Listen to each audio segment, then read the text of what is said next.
Le 2 et le 5 décembre avait lieu une journée de formation de maintien des acquis des IMP3 du Grimpe 30 sur la commune de Corconnes. L'équipe drone départementale est venue travailler sur le même site avec un objectif d'échanger autour de la thématique du drone. Donc, en fait, je sais plus qui c'est qui m'avait guidé, mais à un moment donné... Alors le but était d'une part de se connaître en expliquant la plus-value que ce que peut apporter au cadre général d'intervention l'équipe drone, mais plus particulièrement aux UES et notamment sur ces 2 jours à l'équipe Grimpe. Alors dans un premier temps, nous avons présenté l'unité en termes de personnel et de matériel, les capacités de drone, la répartition des matériels dans le département, la répartition des télépilotes. Dans un deuxième temps, nous avons l'apport de la plus-value du drone au sein des unités. Alors nous avons défini 3 axes, le premier étant l'éclairage, directement sur des surfaces au sol, qui permettent de travailler dans de meilleures conditions et une meilleure sécurité.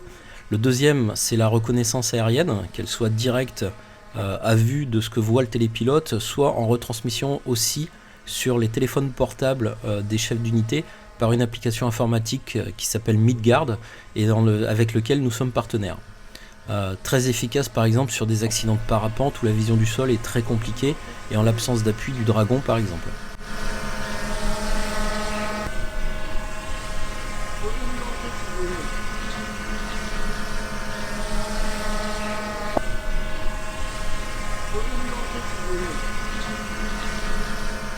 Et enfin, nous sommes passés donc au travail en commun avec le Grimpe pour la mise en place d'une tyrolienne entre 2 versants de falaise, comme nous pouvons le voir sur cette vidéo. La particularité de ces manœuvres, c'est qu'elle fait appel à des notions de guidage de la part des IMP3 du Grimpe, car le télépilote du drone n'a pas forcément le visu des obstacles, et la coordination par radio des ordres au télépilote est vraiment très importante. C'est presque à la verticale, encore 1 mètre, encore 1 mètre.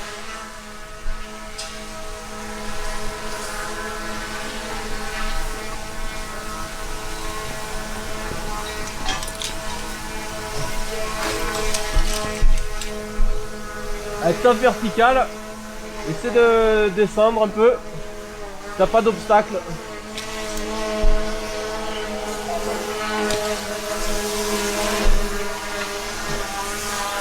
Halte, je récupère le filin. Attends.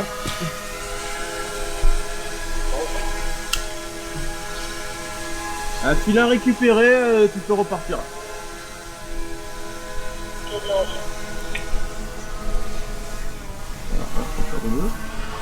En dernier lieu, nous avons parlé de transport de matériel. Alors pour cette dernière, on est vraiment limité en termes de poids, mais cela permet de passer un filin de part en part de falaise afin de tendre ensuite une tyrolienne, comme on peut le voir dans cette vidéo, et aussi de projeter 400 grammes environ de matériel, qui peut être des barres de céréales, des poches de perfusion, d'autres médicaments ou des batteries de portatifs par exemple.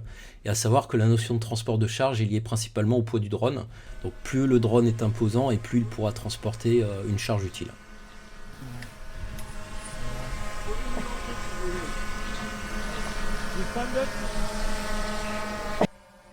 Puis pour terminer cette journée, les télépilotes de l'équipe drone se sont entraînés sur des exercices dits de maniabilité, c'est-à-dire qu'on a fait des exercices plus orientés dextérité de pilotage, avec des décollages, des atterrissages avec le filin pour transporter une charge d'un point A à un point B, avec une partie en aveugle, le pilote qui se faisait guider uniquement par la voix. Bon, tout ça c'est des exercices qui concourent à parfaire le pilotage du drone dans différentes situations.